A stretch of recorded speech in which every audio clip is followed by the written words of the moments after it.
Okay, and this is the Sector 39 Permaculture Design course, day one.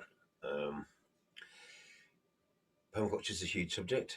There's many ways to approach it. There's no single right way. It's about interpreting it in a way that best works for us.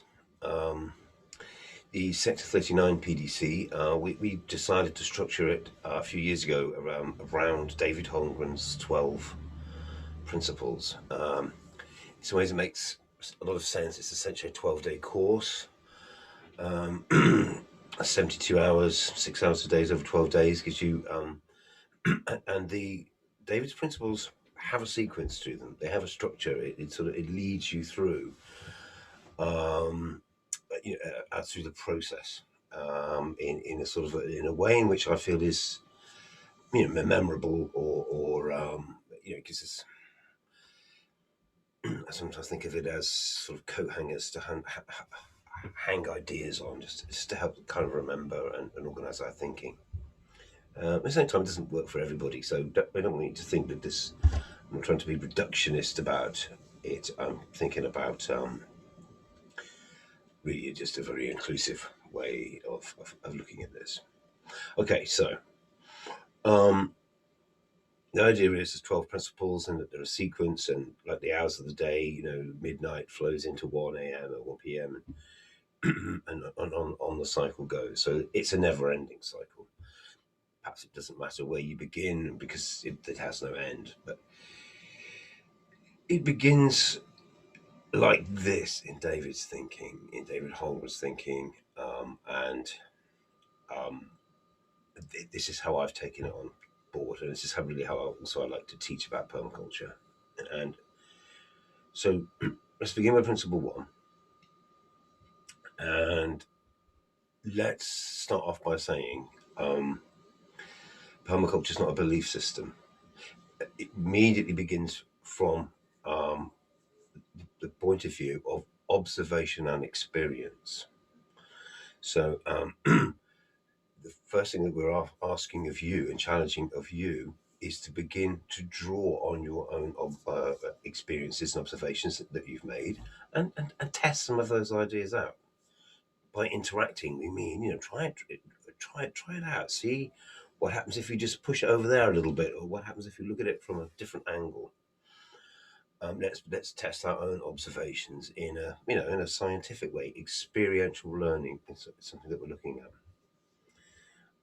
So yeah, point number one, really, permaculture is not a belief system. I'm not trying to sell you anything or persuade you of anything.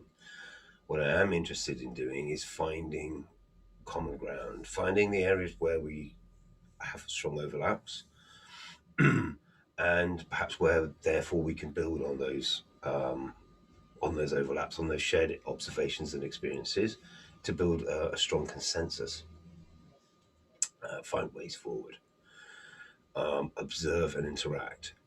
Permaculture has at its heart the aspiration to, well, it's a design process. So we're trying to make things better. We're trying to improve on things based on observation, active observation.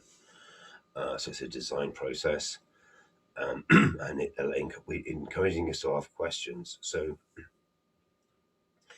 if we approach observing and interacting with a problem-solving mindset, perhaps this might work better if I try this, or perhaps it might work better if I add this or position this there.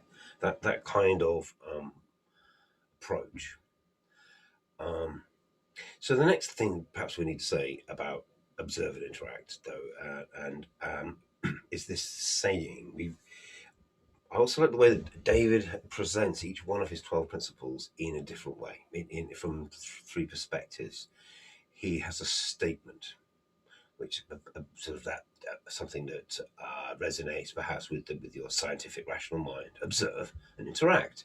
It's always a command, isn't it? Second thing that we have though is more like a saying. It's something a bit more poetic, isn't it? And less scientific in the way that it conveys meaning. Beauty is in the eye of the beholder. Okay, now these sayings might be common in English language. I don't know how they translate into other cultural sets, but within that is actually the lesson is we all, although we might be experiencing the world in the same way, our interpretation of it is different. And that's because we're individuals and we have our own favorites. We have our own favorite tastes and colors and sensations, or whatever it is that we're observing. We have our own different memories. Some people have had good experiences of mountains, and some people have had bad experiences of mountains. So when I say the word mountain, it might bring about very different emotions or feelings within you. Beauty is in the eye of the beholder. We're all experiencing the world through a lens, through our own filter, through our own ideas of what constitutes beauty. So these differings of perspective is also something I think that we need to be conscious of. It's not something that we can fall out about. Um, Problems to solutions. Simple example: beauty is in the eye of the beholder. Observe and interact. It's a very, very simple sort of premise, and for me, a start point of permaculture. Let's just say we're sitting in the street in a busy town, um, uh, uh, and a large animal walks past and deposits manure in the road. Now, to some people, that would be, oh my God, that's horrible, that's disgusting, that's smelly, that's flies, that's a potential disease, and if I stand on it, it's going to get in my shoe, and all sorts of negative, not unreasonable or unrational thoughts might come about. However, that busy town might be in New Delhi in India, and it might be in a place where a principal fuel for cooking is cow manure. And so when that cow manure is deposited on the street, uh, and I've seen it happen, people rush out, grab it up in their hands, carry it home, big happy beaming smile on their house face, hooray, I've got some cow manure. Slap it on the wall in the sun, it dries out like a biscuit, and you can cook with it. So beauty is in the eye of the beholder. Now, if I see some cow manure, I scrape it home, scrape it up, and I might take it home if it's not far to take it, or depending on the circumstance. I'd add it to my compost heap, and I'd be thinking about soil building and soil fertility, and in that way, my observations and interactions would be about how to compost that cow manure to turn that potential problem into a solution, to turn that potential waste resource, waste item into a usable, valuable resource. So beauty is in the eye of the beholder reminds us that we're all experiencing the world slightly differently. We're interpreting what we see and what we experience through a cultural mindset and through our own sort of life experiences, if you like. Okay, there's a bit of a caveat, really, isn't it? But it's interesting, isn't it? So, as much as I'm saying, permaculture tries to describe something which is very complex. That's what the way that we humans interact with this living planet of ours. So, that's a very big subject to try and get your head around. The third way that David offers us to remember to think about are these principles is he also offers us an icon, a picture, a simple image that again might not necessarily mean one thing. It's something for you to interpret, and maybe looking at that image and looking at the words might make you think differently about things. So we could even discuss, speculate about what the image is. I've often heard it described in two ways. One is, well, that could be you with your hands in the air and your mouth open, going, "Yeah, what the hell's going on?" And maybe that's a cloud of ideas or thoughts or energy or anger or dust or something that's there around you. So there's somebody making almost a human statement of, I don't know. I suspect it's not that, or that's not exactly what David had in mind, but it's interesting to think about that because I think a lot of us are also feeling, what is going on? We're in this crazy world at this crazy time. Many problems, many things that we could be throwing our hands up in the air about, and many things that we could get angry about and whatever, feel like we're throwing dust in the air, or a poison of anger. That could be what that image is saying. We could also is permaculture on this journey. I want you to allow yourself to reflect and think differently, to look at things from different angles. Draw your own conclusions, but allow yourself to look at things from different perspectives, and to unlock your individual perspective, your cultural perspective, your whatever, the way that you might be seeing things in your own particular way. So now what we're looking at is perhaps it's a tree, perhaps these are the branches, perhaps the face is actually a hole in the tree. Maybe that's we're seeing the canopy of the leaves above it. So if you saw a hole in a tree, surely you would have to look inside. The curiosity is triggered. What's in there? Is there a secret, or a different perspective, or new knowledge, or maybe a nest or something? I don't know. It's inviting inquiry. Okay, so how and let's think about that. Okay, so permaculture principle number one. It all begins with observation, and we're testing those observations and trying to see them in different ways. Good design depends on a free and harmonious relationship between nature and people. Okay, these observations that David Holmgren has made. Careful observation and thoughtful interaction provide the design inspiration, choices, and patterns. So before we even begin this design process, before we even begin to think about how we deal with the fact that the world is complex and constantly changing, we're being invited to make careful observation and thoughtful interactions to begin to inspire this design process. Okay, so you're beginning a journey.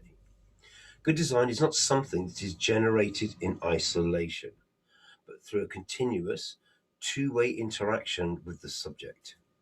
Permaculture reminds us that we can solve problems through design based on experimentation and careful planning. So look, we're starting simple. We're at the beginning of a long journey, but maybe something that we might want to learn might be to how to turn that cow manure into compost. And good design is not generated in isolation, but through continuous two-way interaction with the subject. Okay, I might happen to know that making good compost is something to do with bringing together carbon and nitrogen components in the right proportion. And I can now explore what happens if I add some dry grasses or straw to my cow manure. What happens? I'm literally learning by exploration. Designed to fulfill functions, usually using locally available resources and skills. Okay, so some of these statements are the beginnings of big, long conversations that's going to, a thread that's going to run throughout the whole of this course. This is one of them. Designed to fulfill functions. In other words, when we're trying to create something, to address something, we constantly need to keep in mind the function that we're addressing. Okay, so and aim to use locally available resources and skills. So the function might be, how do I feed myself better? How do I support my own nutrition better? And how we might achieve that, the first thing we do, we start looking around and say, well, what is locally available that I can access with my budget, with my time, that will support the function of me feeding myself? So in an urban setting, that might be people looking in the dustbins and refuse areas behind large shops and maybe taking out of date food. In rural areas, it might mean gathering together manure, making compost, growing some food for yourself. Or maybe in other settings, it might just be being much more selective about what you buy in from local shops and so forth. Designed to fill functions using locally available resources and skills. So even if we're just saying a simple function of how do we eat better, we might all approach that in a very, very different way because we have very different sets of priorities. But we're acting within this first principle. So actually, we can also begin to see that we're all acting the same, even though we have different behaviors and different mindsets. Our actual motivations are the same.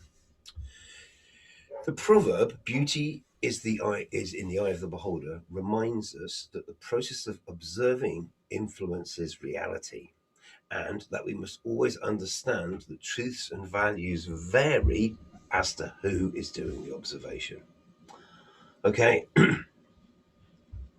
welcome on board. These are our opening thoughts. We'll have a little session on this each day to help structure our thinking. So, welcome to a day of observation.